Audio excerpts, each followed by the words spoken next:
It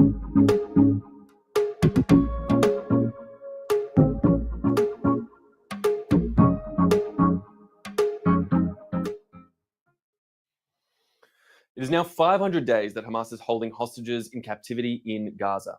73 hostages remain in the terror dungeons, some alive and others not. Hello everyone, I'm Westropp-Evans, and today is February 17th, 2025. This is the live daily briefing of the Israeli Citizen Spokesperson's Office. Today is 500 days since Hamas's October 7th massacre, 500 days since the deadliest day for the Jewish people since the Holocaust, 500 days since Hamas death squads ravaged Israel's most dovish, peace-loving communities, and 500 days since Hamas made war on revelers dancing at a music festival. 500 days that 73 hostages are held in Hamas terror dungeons, only half presumed alive. 500 days the hostages are tortured on racks or with shrapnel in their faces. Hamas monsters are proud of their mass homicide and hostage taking, and Hamas vows to do the October 7th massacre again and again. And that is why Hamas cannot be our neighbors ever again. Hamas is keeping the hostages as insurance so that Hamas can continue to rule, and we must tell Hamas's backers in Qatar, Turkey, and of course Iran to tell Hamas to let the hostages go. We cannot let Hamas keep them. We cannot let Hamas remain. And Israel's Prime Minister Benjamin Netanyahu just said, "We will eliminate Hamas's military capability and its political rule in Gaza, and will bring our hostages home, and will ensure that Gaza never again poses a threat to Israel." Hamas cannot rule in Gaza. Our hostages must come home, and Gaza must not threaten us again. Now, the US just sent a powerful message to those trying to destroy Israel. The message is that the United States will back Israel in its self-defense against the likes of Hezbollah and Iran. The message was delivered in the form of 1,800 heavy bombs for Israel, and a ship carrying these 2,000-pound bombs docked, was unloaded into trucks, and took the bombs to Israel's air bases. These are the kind of bombs that Hezbollah's leadership in Lebanon was struck by when the IDF targeted them. These are the kinds of bombs that can threaten Iran's weapons programs. And the shipment of bombs was held up, but released by the current US administration. Israel is fighting a 7-front war against the Iranian regime and its many proxies in the region. And Iran wants to light the Middle East on fire and watch it burn. So when the US and Israel project strength, it is actually a way to make the whole world safer. All right, let's take some questions from our audience watching live on social media. Thank you, Asher. Our first question comes from Instagram. We're hearing reports that Israel is pulling out of Lebanon. Does this mean that Hezbollah has been defeated?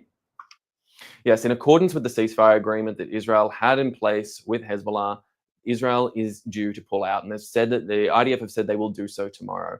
That being said, the IDF will retain certain strategic positions in the region in order to ensure that the safety and security of northern Israel is maintained. Now, what we don't really know for the time being is what that does mean for Hezbollah in the region. Clearly, the IDF has made a strategic call to say that it is safe for them to pull back for the time being. But whether that means that Hezbollah has been truly removed from the region, I guess we'll have to wait and see. What we need now is for global pressure to continue to stop Hezbollah from continuing their militant actions in southern Lebanon. And we need the Lebanese government and the Lebanese army to be able to step up and take control of that region in order to protect the people of Lebanon, in order to protect the people of northern Israel, in order to ensure that we don't return to the state of war that we saw last year. Thank you. Our next question comes from X. We're hearing reports from Steve Witkoff from the US that phase 2 of the hostage deal will definitively happen. Is this true? And do we know if anything has been negotiated as of now? Yep. So just for everyone watching, Steve Witkoff is the US special envoy in the Middle East who's working as the Trump administration's chief negotiator here in this region, trying to make some sort of ongoing deal to help keep the ceasefire alive that we currently have, both in the south and the north, and obviously further deals that may take place into the future. What we did hear today is these comments coming from Witkoff himself, saying that phase 2 definitely will happen. And while that is a strong principle and it shows the support of the US for Israel in these ongoing ceasefire negotiations, and the hope that we will all have here of getting all the hostages back into phase 2, for the time being, details remain scant. We don't really know whether Hamas is coming to the table in any fair and honest way. And we've seen in the past, just last Saturday, Hamas attempted to pull out of the deal threatening not to release the hostages, which they ultimately caved on in the wake of so much pressure from the US administration, from Israel, from its other backers around the world. And so it's a clear sign that that sort of pressure is critical now more so than ever to keep on Hamas, to make sure that they know that they have to release these hostages, or as has been said in the past, all hell will break out. And that is a lose-lose situation for absolutely everyone. Thank you. Our next question comes from Debbie on Instagram. Could you please speak about Hamas or other terrorist groups in Judea and Samaria and what Israel can do to help eradicate them? So the threat of Hamas and other terrorist and militant organizations all across the 7 fronts that we've spoken about so many times in the past is absolutely real and there. The West Bank certainly is the same issue that we're seeing there, where there are militant organizations that have taken root within the communities there that are able to access those parts of the region, coming in via Jordan or other areas, and are able to get the sort of support that Iran is trying to proffer for its proxies all around the entire Middle East, and their axis of resistance as they attempted to put a ring of fire, as they would call it, around Israel. Now, Israel has summarily defeated much of that axis of resistance, but these pockets still remain. And they must be taken seriously, because the last time Israel failed to take a threat sufficiently seriously, we had ended up with October 7th, 2023, a day that should remain in infamy for all those people, freedom-loving people around the world who understand the horrors and terror that was caused on that day. We will not allow that to happen again, no matter which direction it comes from, east, west, north, or south. Thank you. This is our final question. After the release of the last few hostages, we've learned a lot more about the status of the remaining hostages in Gaza. Sue on Instagram asks, is there any news on the Bibas family? Do we know who and who isn't alive? So for the time being, unfortunately, we do not.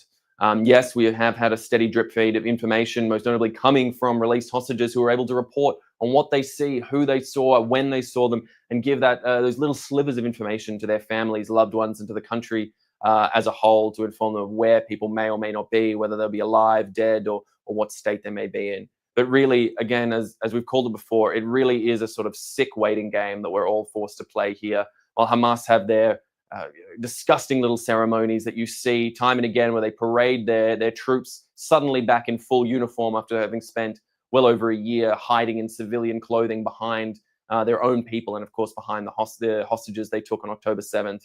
You know, these sort of actions from Hamas are to be expected, but as it stands right now, we have a real dearth of information, a real lack of true concrete understanding of where everyone is, where the remaining hostages are, what state they were in, and how we will get them back, and for some, even when we would get them back.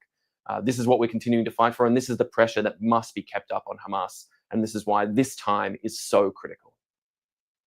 All right, that is all we have time for today. I want to thank you so much for tuning in. We'll be back tomorrow at 3 p.m. Israel time. That's 8 a.m. on the East Coast.